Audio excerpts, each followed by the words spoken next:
Então vamos lá. Dentro da instalação, nós vamos trabalhar basicamente com sistemas elétricos trifásicos. Vocês devem se lembrar lá de circuitos elétricos que os sistemas trifásicos eles são projetados para operar de forma simétrica e equilibrada. Vocês se lembram disso, não?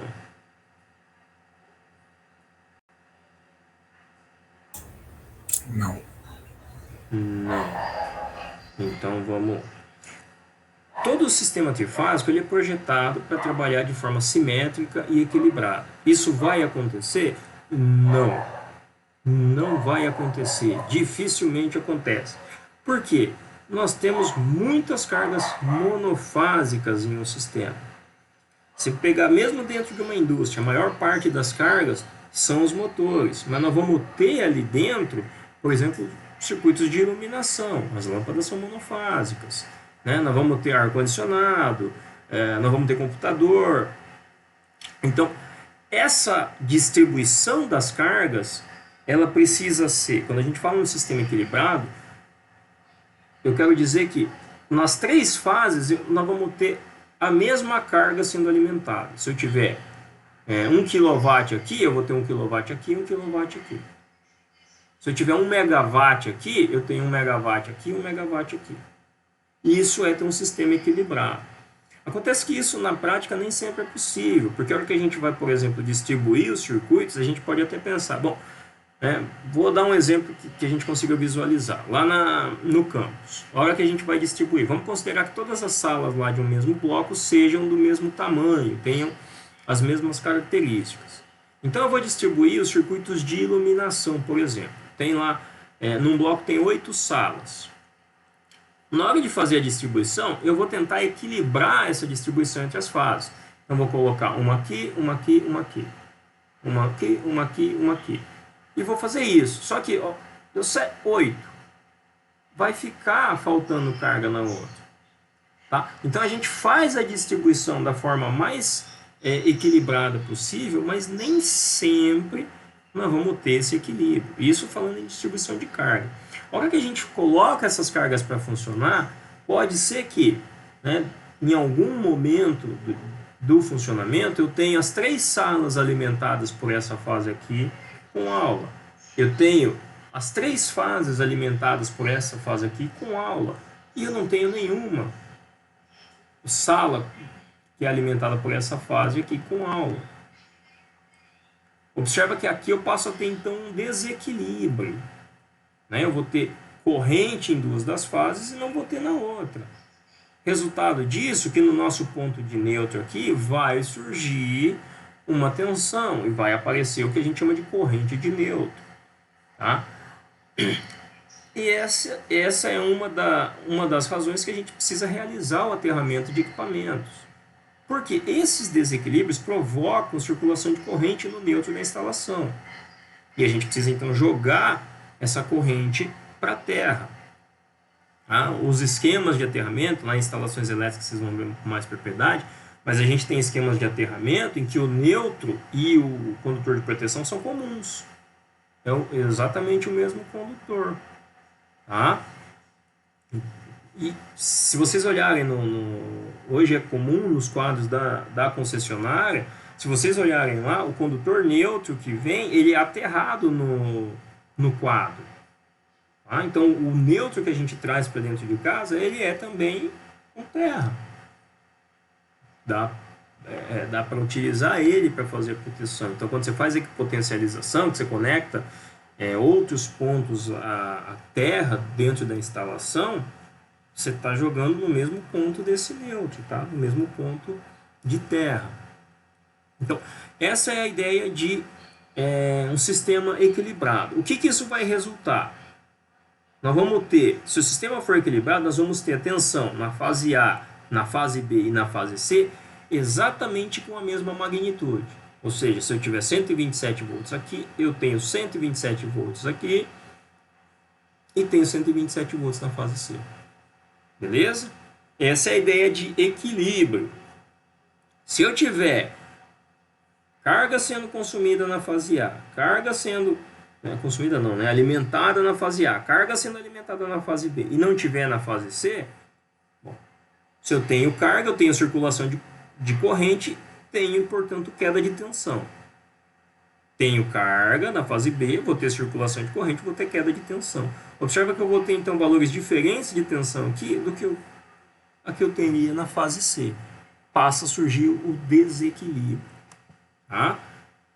O importante é manter esse desequilíbrio o menor possível. Tá? Então, a gente faz a distribuição das cargas sempre pensando em minimizar esse desequilíbrio. A outra característica que a gente precisa ter num sistema trifásico é o que a gente chama de simetria. A simetria está relacionada com esses ângulos que aqui aparecem. Vocês se lembram que quando a gente fala no sistema trifásico, nós estamos falando de um sistema com 3 tensões que estão defasadas de 120 graus entre elas. Então, no tempo, o que a gente tem? Está aqui a tensão da fase A, 120 graus depois tem a tensão da fase B, 120 graus depois tem a tensão da fase C. E bonitinho assim, se eu tiver 120.1 aqui e 119.9 aqui, eu já não tenho sistema simétrico. Tá? A simetria ela é importante para garantir, inclusive, o bom funcionamento de equipamentos, principalmente equipamentos que têm movimento, como os motores. Porque vocês devem se lembrar de um tal de campo girante que aparece lá no motor de indução, e que vai surgir em função dessas tensões e desses deslocamentos angulares aqui. Então a gente precisa ter essa simetria no nosso sistema. Bom, dentro de um sistema trifásico a gente pode ter sequência de fase positiva ou negativa. O que isso significa? Num plano cartesiano a gente considera sempre que esses vetores estão se movimentando em sentido anti-horário. Esse é o sentido positivo do movimento. Ok? Então, se a gente observar aqui, nesse diagrama fasorial da esquerda, e imaginar esse diagrama girando aqui em sentido anti-horário, e a gente se colocar aqui no zero como referência, e ficarmos olhando para esse diagrama, vão passar na nossa frente aqui a fase A, depois a fase B, e depois a fase C. E depois isso volta a se repetir. A, B, C. A, B, C. Tá? Então essa é o que a gente chama de sequência de fase positiva. Se, porventura, eu inverter duas das fases lá na hora de alimentar um equipamento, o que vai acontecer é que, ao invés de eu observar A, B e C, eu vou observar A, C, B. A, C, B, que é o que a gente chama de sequência de fase negativa. Tá? Para ter uma ideia um pouco mais didática, se vocês olharem aqui, para ter a sequência A, B, C, isso aqui precisa girar em sentido anti-horário. A gente ficar parado aqui na origem, olhando para o diagrama. Se esse diagrama se movimenta em sentido anti-horário, a gente vai enxergar A, B, C. A, B, C. Nesse outro, se a gente ficar fixo aqui olhando, para enxergar essa mesma sequência ABC, esse cara tem que girar em sentido horário. A, B, C. A, B, C. Então, imaginem, a gente fixo aqui no cantinho. Isso aqui precisaria, então, se movimentar em sentido horário para a gente ver essa sequência ABC. Deu para perceber, então, que inverter sequência de fase significa inverter o campo girante e, portanto, inverter o sentido de rotação do motor. E isso nós vamos explorar também aí na nossa disciplina. Vocês devem ter visto isso lá em máquinas elétricas, que no motor trifásico inverter duas fases de posição faz com que seja invertido o sentido de giro do motor. Isso nós vamos explorar aqui, só que ao invés de fazer isso lá, desligando o motor e trocando a alimentação, nós vamos fazer tudo por meio de dispositivos eletromecânicos. Beleza? Questão de equilíbrio, simetria e sequência de fase, alguma dúvida? Não, acho que não. Acho que não é boa. Bom, vamos. Então, se a gente for projetar aquilo no tempo, né, como o sistema de alimentação nosso é senoidal, que a gente vai ver isso aqui, ó. Tá? Então, aqui a sequência de fase positiva, ó, A, B, C, A, B, C. E aqui a sequência de fase negativa, ó. Aliás, aqui, perdão, isso aqui já é outra coisa. Isso aqui é tensão de fase e tensão de linha. Olha eu com menos conceitos. Tá? Então, em um sistema, deixa eu só voltar um pouco. Em um sistema trifásico, se a gente pegar a tensão aqui, ó, entre uma fase e o neutro, a gente vai ter um determinado valor de tensão. Se a gente pegar a tensão entre essa fase e essa aqui, a gente tem um outro valor de tensão. Então, pegar uma tensão entre fase e neutro, aqui, esse é o comprimento do vetor que eu tenho, que me dá um módulo da tensão. Eu pegar uma tensão entre duas fases, ó, a gente rebate isso aqui, nós vamos ter um vetorzão aqui, ó. Então, observem que quando a gente a gente considera essas tensões aqui entre fase e neutro, ela vai ter uma tensão menor do que se a gente pegar a tensão entre duas fases. Tá? E aqui é que entram os conceitos de grandezas de fase e grandezas de linha. Tá? Uma grandeza de fase é aquilo que a gente enxerga para dentro do motor. Deixa eu ver se eu pus algum exemplo aqui. Tá aqui, ó. Aliás, está aqui. O que isso significa? Então vamos pensar que essas impedâncias aqui são os enrolamentos do motor. Ok? Grandeza de fase é o que está aplicado aqui, no enrolamento do motor. Tá? Em cada bobina que eu tenho lá. Isso vai ser uma grandeza de fase. Então, a tensão que eu tenho aplicada sobre esse enrolamento, a corrente que passa por ele, isso é uma grandeza de fase. Grandeza de linha é o que eu tenho fora do motor. Então, basicamente, se a gente pega um motor, o que eu meço lá nos terminais do motor, olhando para dentro dele, é a grandeza de fase. O que eu meço fora do motor é a grandeza de linha. Tá? Então, se eu vou alimentando, eu abro o motor e faço a medição lá dentro, aquilo para mim é uma grandeza de fase. Ok? O que isso significa na prática? Tudo que a gente mede lá no motor, né, a hora que a gente vai medir corrente que o motor está consumindo, a tensão que a gente está alimentando o motor, tudo aquilo é grandeza de linha. Aquilo faz parte da linha que alimenta o motor e não do motor em si. Tá? Para ser considerado grandeza de fase, ele tem que estar lá dentro do motor. Não é algo que a gente vê, que a gente consiga medir assim, simplesmente nos terminais. Bom, vamos lá. Falando em grandezas de fase e grandezas de linha, a gente tem aqui dois diagramas, né, com as tensões de fase. Então tá aqui, ó, VAN, VBN e VCN. E as tensões de linha, VAB, VBC e VCA. Então, pegando um sistema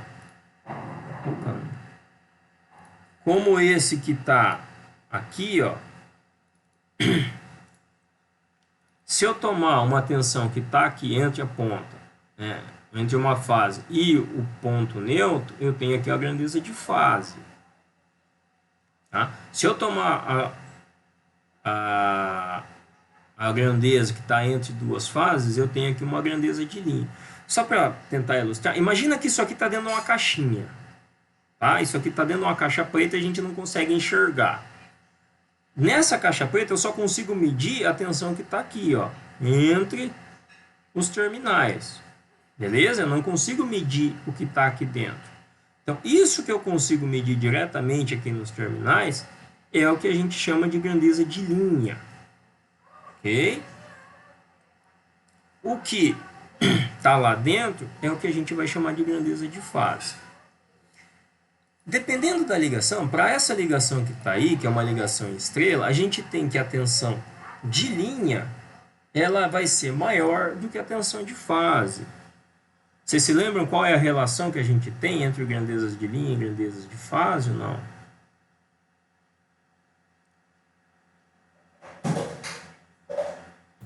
Não lembro não, professor. Tem uma raiz de 3 aí envolvida no negócio raiz... aí. Para ondas senoidais, a relação que nós vamos ter é de raiz de 3. Tá? Então, a grandeza de linha, e isso vai depender da ligação, né? Então, para esse caso, que a gente está analisando tensão em um circuito conectado em estrela, para esse caso aqui, para essa situação, a grandeza de linha, ou seja, a tensão que a gente mede aqui entre duas fases, é igual a raiz de 3 vezes a grandeza de fase. Ok? Isso vale, essa relação vale para ligação em estrela e formas de ondas senoidais. Ok? Se a gente tiver uma onda triangular é outra história. Se a gente tiver uma onda quadrada é outra história. Então tá aqui. Apesar de não parecer, se a gente olhar aqui na legenda do gráfico, na escala do gráfico, a gente vai ver que essas tensões aqui de linha são maiores que as tensões de fase. Tá? Então uma característica que a gente tem, a simetria, tá aqui, ó, elas estão defasadas em 120 graus. A hora que essa aqui, cadê? Vamos começar aqui. Ó. A hora que essa aqui começa, está no zero. Ó. Tá? A outra, ela está 120 graus adiantada. A outra está 120 graus atrasada.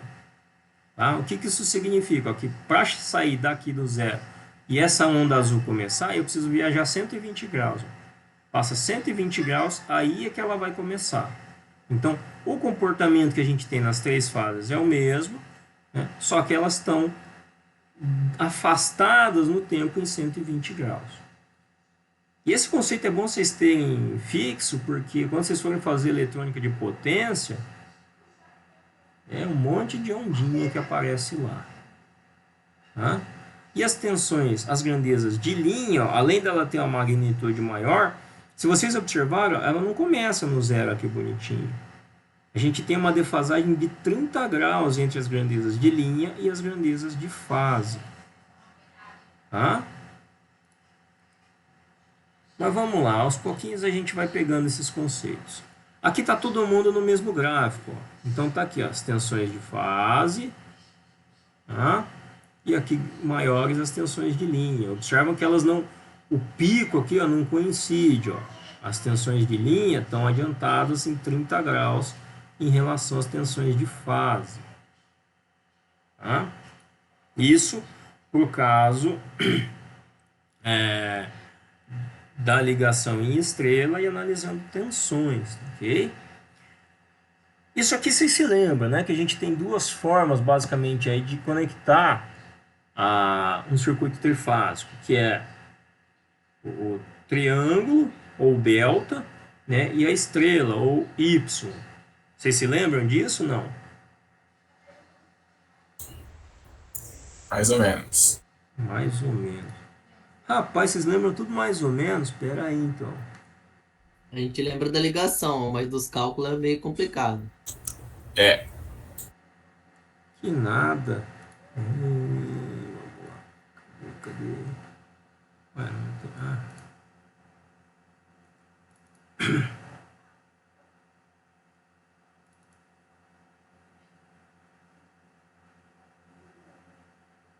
Cadê a plaquinha? Era para ter uma plaquinha aqui.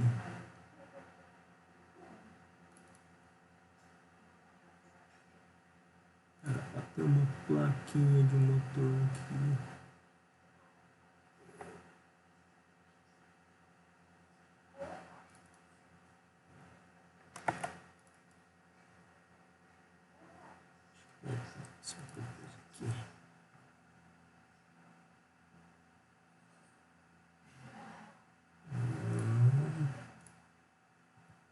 Rapaz, onde é que tá o negócio? Aqui.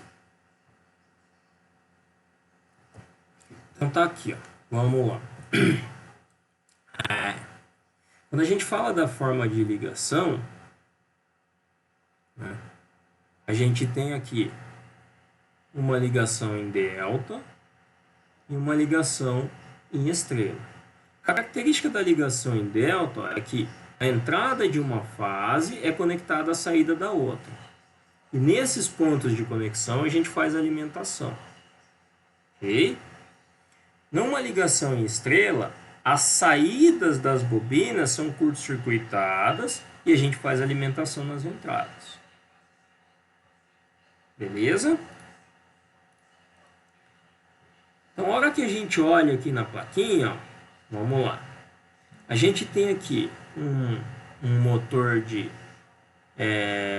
motor trifásico de 15 CV, carcaça 132M, gaiola de esquilo, que ele pode funcionar em 220 ou em 380 amperes. A tensão em que ele vai funcionar vai depender da forma como a gente ligar esse motor. Se a gente faz a conexão em delta, tá aqui, ó, a entrada de, eles chamam os enrolamentos de U, V e W, a entrada do enrolamento U conecta na saída de W. A entrada de W está na saída de V. A entrada de V está na saída de U. Então, observa que a gente montou, né, o nosso triângulo. Quando a gente faz esse tipo de ligação, o circuito, o motor é alimentado numa tensão de 220 volts. Se a gente fizer uma ligação em estrela, então U2, V2 e W2, que são as saídas das bobinas, são conectadas juntos, né? A gente faz um curto-circuito entre elas e alimenta aqui nas entradas, U1, V1 e W1. Se a gente faz esse tipo de ligação, a tensão de alimentação vai ser de 380 volts. Tem sentido isso?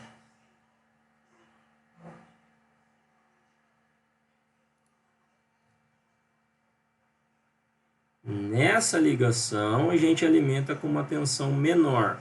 Nessa ligação, alimenta com uma tensão maior. Tem sentido?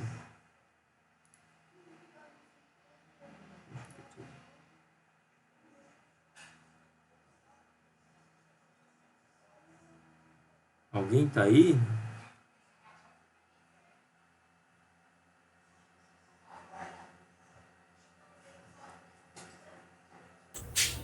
Oi. Oi.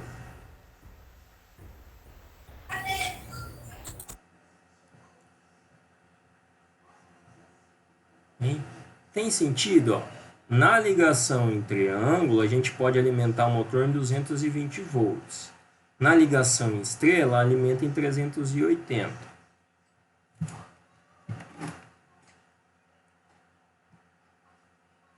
Qual é a lógica disso daí?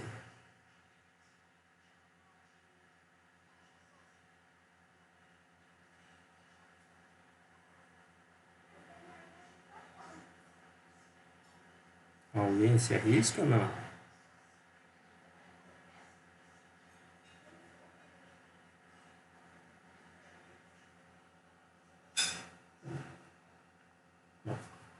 Vamos lá. Se a gente faz esse tipo de ligação e alimenta o motor em 220 volts, qual é a tensão que vai aparecer em cada bobina aqui?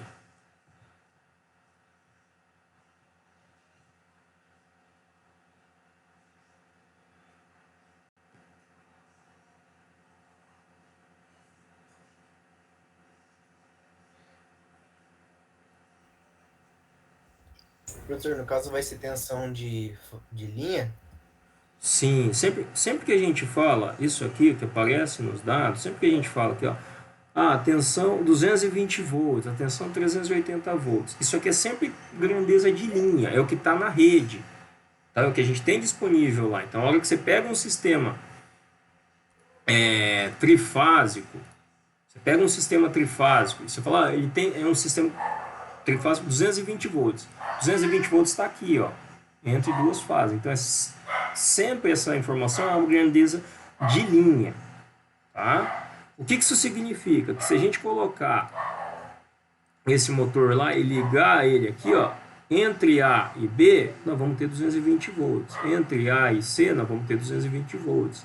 Entre B e C, nós vamos ter 220 volts. Observe então que Travou tudo aqui pra mim. travou tudo o que? Pra mim também. Aqui também pra mim travou. O que travou?